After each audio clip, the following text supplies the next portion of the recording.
We live in a peculiar age where brilliant minds, professors, scientists, accomplished professionals, embrace ideologies that would make a village fool blush. How does a Nobel laureate in physics become an apologist for authoritarianism? Why do renowned historians defend systems that systematically falsify history? This intellectual paradox haunted me throughout the 20th century as I watched Europe's finest minds surrender their critical faculties to totalitarian seductions. Today, as America grapples with its own epidemic of educated foolishness, we must understand why intelligence offers no immunity against ideological infection. The capacity for sophisticated reasoning, I've observed, can become the very instrument of self-deception when detached from empirical humility and democratic temperament. The stakes of understanding this phenomenon extend far beyond academic curiosity. The survival of democratic civilization depends on our ability to preserve intellectual independence among those whose ideas shape public opinion and policy. Chapter 1: The Intellectual Hunger for Certainty. Intelligence creates its own vulnerabilities. The very qualities that make someone intellectually gifted, pattern recognition, systematic thinking, logical consistency, can become traps when applied to the irreducible complexity of political life. I've witnessed this repeatedly: the brilliant mathematician who constructs elaborate theoretical justifications for obviously failed policies, the literary critic who defends censorship with exquisite sophistication, the economist who maintains faith in models that reality has repeatedly refuted.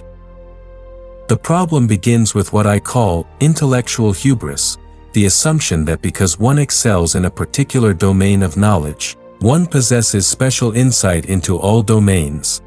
A physicist who has unlocked secrets of the universe may feel entitled to pronounce on optimal social organization. A philosopher who has clarified abstract concepts may believe he can design concrete institutions.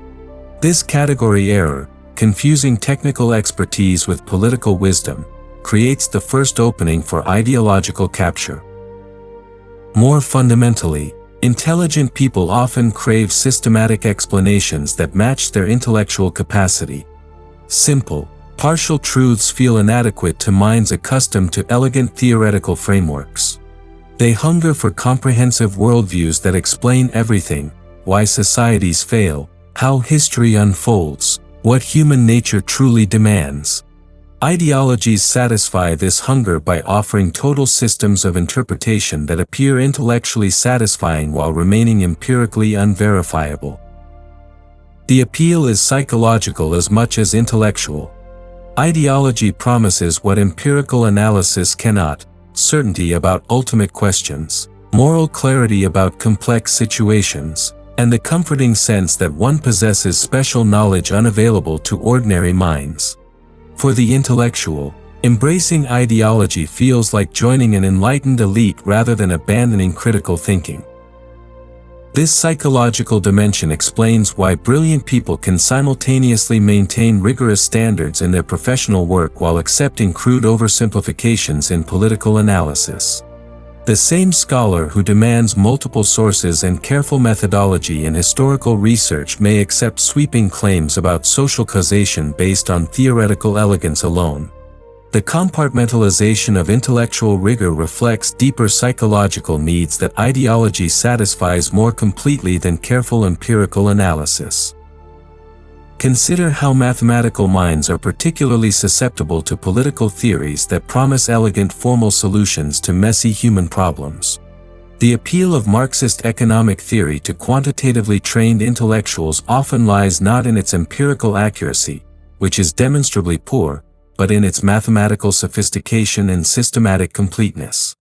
Similarly, rational choice theory in economics and political science attracts intelligent analysts precisely because it offers the kind of formal rigor they value in their technical work, even when its assumptions about human behavior are psychologically unrealistic.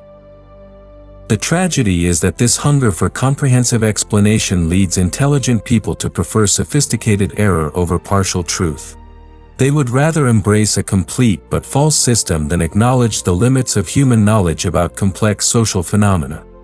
This preference for systematic closure over empirical accuracy becomes the foundation for ideological thinking among even the most intellectually capable individuals.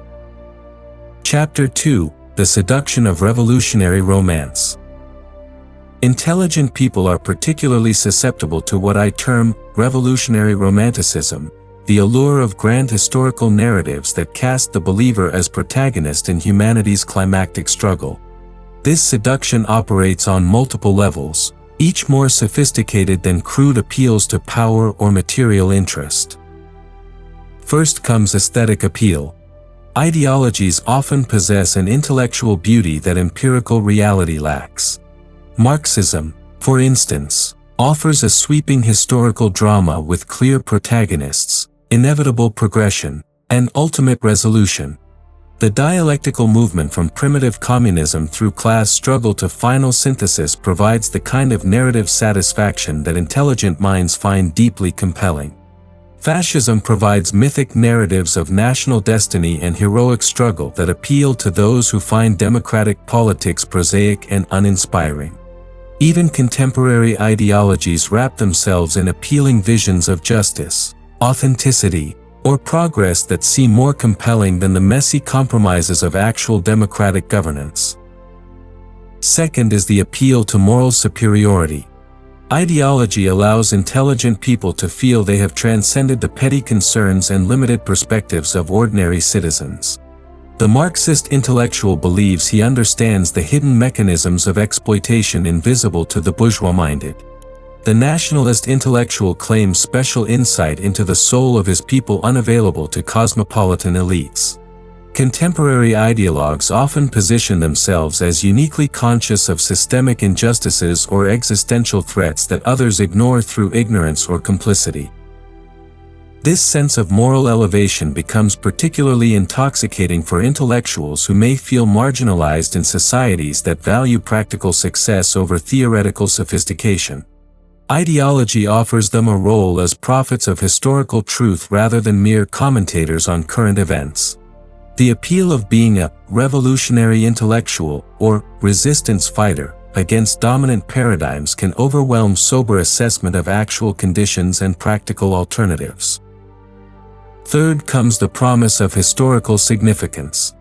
Democratic politics often seems mundane, incremental policy adjustments, bureaucratic negotiations, electoral calculations that reduce grand principles to pragmatic compromises. Ideology offers intelligent people roles in grand historical transformations that match their sense of intellectual importance. Rather than being mere participants in ordinary political processes, they become agents of historical destiny, witnesses to the birth of new worlds, architects of humanity's future. This romantic dimension explains why ideology often attracts precisely those most capable of rigorous analysis in non-political domains. The same mind that demands empirical evidence in scientific research may accept sweeping historical claims based on theoretical elegance alone. The laboratory scientist who insists on controlled experiments may embrace political theories that have never been successfully tested. The historian who carefully documents past events may confidently predict future developments based on ideological assumptions. The revolutionary romantic appeal also explains why intelligent people often maintain their ideological commitments even when confronted with contrary evidence. Temporary setbacks become necessary costs of historical transformation. Failed experiments become proof that more radical measures are needed. The believer's role as agent of historical progress makes abandoning ideology feel like betraying humanity's future rather than simply correcting an intellectual error. Chapter 3: The Academic Echo Chamber Effect. Modern universities, despite their commitment to critical inquiry, create conditions particularly favorable to ideological thinking among their most talented members. I invite you to examine how institutional structures can corrupt even the most rigorous minds through mechanisms that operate independently of conscious intention or explicit coercion. Academic life rewards theoretical innovation over practical wisdom, originality over accuracy, and systematic thinking over empirical humility. A professor gains recognition for developing novel interpretive frameworks, not for confirming conventional wisdom or acknowledging the limits of knowledge. This incentive structure naturally favors ideological thinking, which provides endless opportunities for theoretical elaboration and radical reinterpretation of familiar phenomena.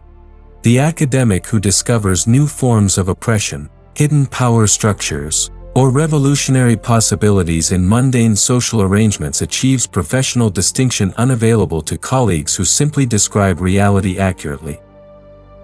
Moreover, academic communities can become self-reinforcing echo chambers where ideological assumptions go unchallenged because they're shared by the relevant peer group. A sociology department where everyone accepts certain premises about power structures, or an economics department where everyone shares assumptions about market efficiency, can produce scholarship of great technical sophistication built on unexamined foundations. The normal processes of peer review and scholarly debate, which should provide quality control, instead become mechanisms for enforcing ideological conformity. The problem intensifies when academic disciplines develop their own specialized vocabularies and methodologies that become barriers to external criticism. The anthropologist who speaks of cultural construction of reality, or the literary theorist who analyzes discourse and power, may be engaging in sophisticated ideological reasoning disguised as scholarly analysis. The technical complexity of their arguments makes it difficult for outsiders to identify underlying assumptions or empirical weaknesses. Students learn to use these specialized languages without necessarily understanding their philosophical implications or practical consequences. Universities also create artificial distance from the practical consequences of ideas. A professor can advocate revolutionary transformation without experiencing its effects, or defend theoretical positions without testing them against administrative responsibility. This insulation from practical accountability allows ideological thinking to flourish without the reality testing that might occur in other professional contexts. The businessman who advocates policies that destroy businesses will face immediate feedback. The professor who advocates similar policies faces no comparable correction. Academic promotion systems often reward ideological sophistication over empirical accuracy. The assistant professor who develops a novel theoretical framework for understanding social oppression may advance more rapidly than one who conducts careful empirical studies that confirm established knowledge. The pressure to publish original research creates incentives for theoretical innovation that can lead away from truth rather than toward it. Furthermore, the academic calendar and lifestyle can isolate intellectuals from the practical concerns of ordinary citizens. Professors may spend months in theoretical contemplation without engaging in the kind of practical problem-solving that tests ideas against reality. Their primary interactions occur with students and colleagues who share similar educational backgrounds and professional interests, creating social environments where ideological assumptions rarely face serious challenge. The tragedy is that these institutional dynamics corrupt the very process of knowledge creation that universities exist to preserve. Instead of producing reliable knowledge about social reality, academic institutions can become factories for sophisticated ideological reasoning that serves the professional needs of intellectuals rather than the truth-seeking mission they ostensibly serve. Chapter 4: The Unintended Consequences of Good Intentions. One of the most tragic patterns I've observed is how intelligent people's genuine moral concerns become pathways to ideological capture. The very compassion and justice-seeking that motivate intellectuals to engage with political questions can lead them toward simplistic solutions that create the opposite of their intended effects. This phenomenon reveals how moral sincerity, rather than protecting against ideological thinking, can actually facilitate it through psychological mechanisms that override empirical analysis. Consider the well-meaning professor who, horrified by poverty and inequality, embraces ideologies promising comprehensive solutions through revolutionary transformation. His moral urgency makes him impatient with incremental reforms and suspicious of arguments about unintended consequences. The more serious the problems he seeks to address, the more attractive become ideologies that promise total solutions. The economist who cannot bear to see unemployment may embrace theories that promise full employment through state control, dismissing concerns about productivity or innovation as heartless technocratic objections. This dynamic is particularly powerful because it allows intelligent people to maintain their moral self-image while abandoning empirical analysis. The supporter of revolutionary regimes can dismiss evidence of their failures as either temporary costs of necessary transformation or propaganda from defenders of an unjust status quo. Good intentions provide psychological armor against uncomfortable facts that might otherwise compel reconsideration of fundamental assumptions. I've seen this pattern repeatedly in intellectual support for various authoritarian movements throughout the 20th century. The communist sympathizer genuinely concerned about worker exploitation could ignore evidence of Soviet oppression by focusing on capitalist injustices. The fascist intellectual genuinely worried about national decline could overlook the brutality of actual fascist regimes by emphasizing the failures of democratic governments. Contemporary ideologues genuinely committed to social justice can dismiss the practical failures of their preferred policies by maintaining focus on the moral urgency of the problems they seek to address. The mechanism operates through what psychologists might call motivated reasoning, the tendency to seek evidence that confirms preferred conclusions while avoiding or discounting contrary evidence. But for intelligent people driven by moral concerns, this bias becomes particularly powerful because abandoning their ideological commitments would require not just intellectual humility but moral courage to admit that their efforts to help humanity might actually cause harm. Consider how humanitarian concerns led many Western intellectuals to support regimes that systematically violated human rights. Their genuine concern for social justice made them receptive to ideologies that promised to eliminate exploitation and oppression. When presented with evidence that these regimes actually increased human suffering, they faced a terrible psychological choice: either acknowledge that their moral commitments had led them toward immoral support for tyranny, or find ways to explain away the evidence.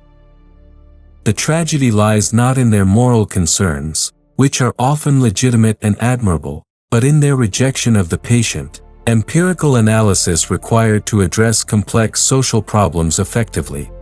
Good intentions, when combined with ideological thinking, consistently produce outcomes contrary to declared humanitarian goals. The intellectual who supports policies that increase poverty in the name of fighting inequality, or who defends censorship in the name of protecting marginalized groups, illustrates how moral motivation can lead to moral disaster when filtered through ideological reasoning. This pattern reveals why democratic societies need institutions and cultural practices that channel moral concern toward empirically grounded policy analysis rather than ideological commitment. The challenge is preserving the moral energy that drives people to seek social improvement while directing it toward methods that actually achieve beneficial results. Chapter 5: The Social Psychology of Intellectual Conformity. Let me invite you to consider how social dynamics within intellectual communities create pressures toward ideological conformity that operate independently of evidence or argument. Even highly intelligent people are social beings who seek acceptance, status, and belonging within their professional communities.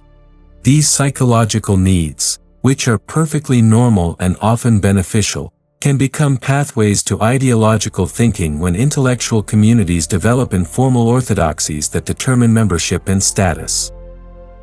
In academic and intellectual circles, ideological positions often function as markers of group membership and moral standing. Expressing certain views signals that one belongs to the community of enlightened, progressive, or sophisticated thinkers, while questioning those views risks being perceived as ignorant, reactionary, or morally compromised. This social pressure can be particularly powerful for intelligent people who have built their identities around their intellectual sophistication and moral sensitivity. The graduate student who questions dominant theoretical frameworks in his department may find himself socially isolated and professionally disadvantaged, regardless of the quality of his arguments. The phenomenon becomes more complex when we consider how intellectual communities develop informal hierarchies based partly on ideological purity or sophistication. The young academic who wants to be taken seriously learns to adopt the theoretical frameworks and critical perspectives valued by senior colleagues. The journalist seeking respect from peers discovers which positions are acceptable within professional circles and which mark one as intellectually or morally suspect. These hierarchies operate through subtle signals rather than explicit rules, making them difficult to resist or even recognize. Consider how academic conferences and professional gatherings reinforce ideological conformity through what appears to be open intellectual exchange. The scholar who presents research questioning dominant assumptions may receive polite attention but find that his work is rarely cited, his arguments seldom engaged seriously, and his career prospects subtly diminished. Meanwhile, colleagues who confirm established orthodoxies through increasingly sophisticated theoretical elaborations receive recognition, citations, and professional advancement. These dynamics create what I call ideological cascades within intellectual communities. Once a critical mass of respected figures adopts certain positions, dissent becomes increasingly difficult and costly. The social costs of challenging dominant narratives can outweigh the intellectual benefits of honest analysis, even for people capable of rigorous critical thinking. The result is intellectual communities that appear diverse and vibrant while actually enforcing narrow orthodoxies through social pressure. The process is particularly insidious because it operates through sophisticated social mechanisms rather than crude coercion. The pressure to conform comes through subtle signals about what constitutes serious scholarship, legitimate concerns, and acceptable discourse rather than explicit demands for orthodoxy. A department chair doesn't need to forbid certain research topics. It's sufficient that students and junior faculty learn that some questions are simply not asked by serious scholars. Social media and digital communication have intensified these dynamics by making ideological conformity more visible and immediately enforced. The academic who expresses heterodox views may face not just professional consequences but public shaming campaigns that can destroy careers and personal relationships. The speed and intensity of digital pylons create powerful incentives for intellectual conformity that operate even when individuals recognize the irrationality of ideological thinking.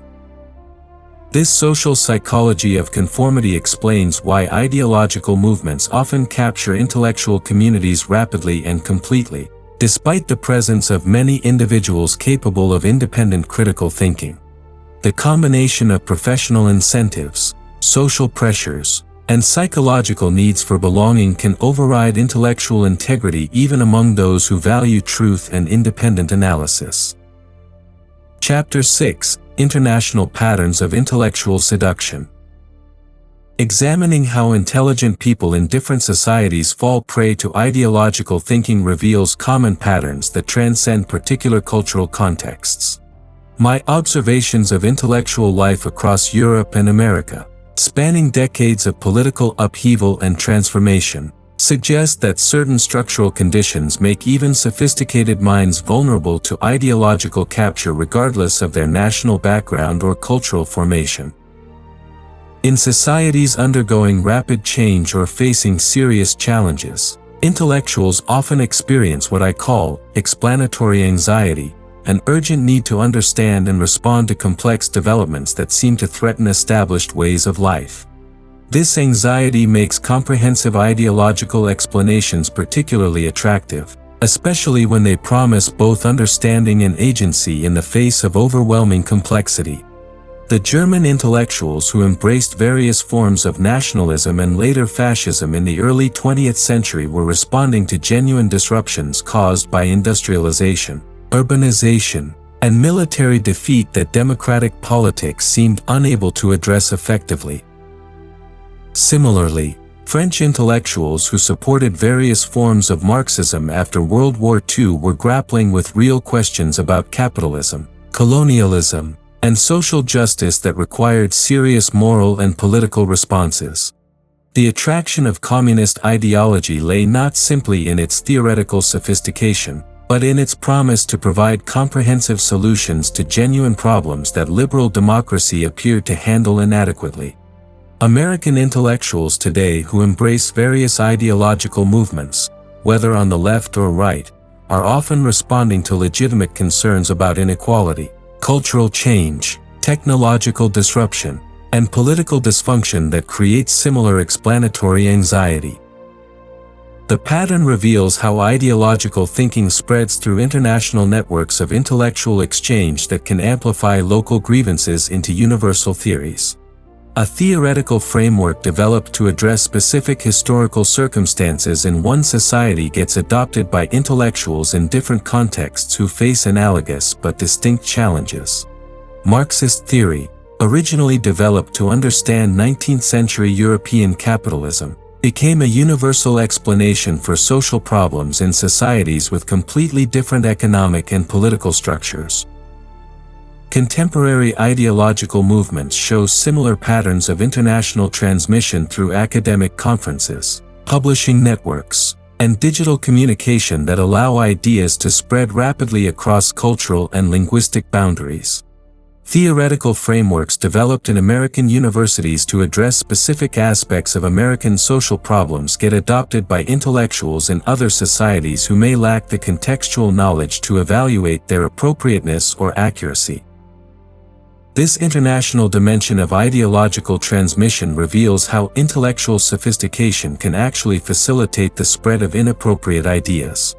The more theoretically elegant and academically prestigious an ideological framework appears, the more likely it is to attract intelligent people in different societies who want to appear current with advanced thinking.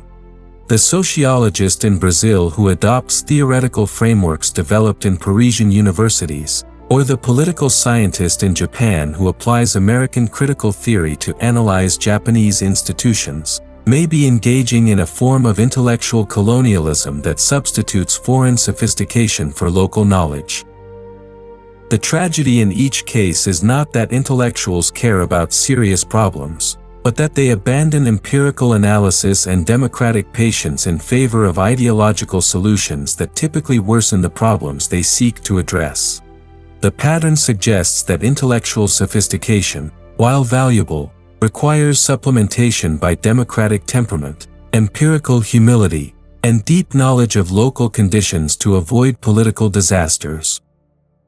Cross-national comparison also reveals how intellectual fashions can create global waves of ideological thinking that sweep through academic and cultural institutions worldwide, often with little regard for the specific conditions that might make such ideas appropriate or inappropriate in different contexts. The challenge for democratic societies is maintaining intellectual communities that can engage with international scholarship while preserving the local knowledge and practical wisdom necessary for effective governance. Chapter 7: Cultivating Intellectual Immunity Against Ideological Infection.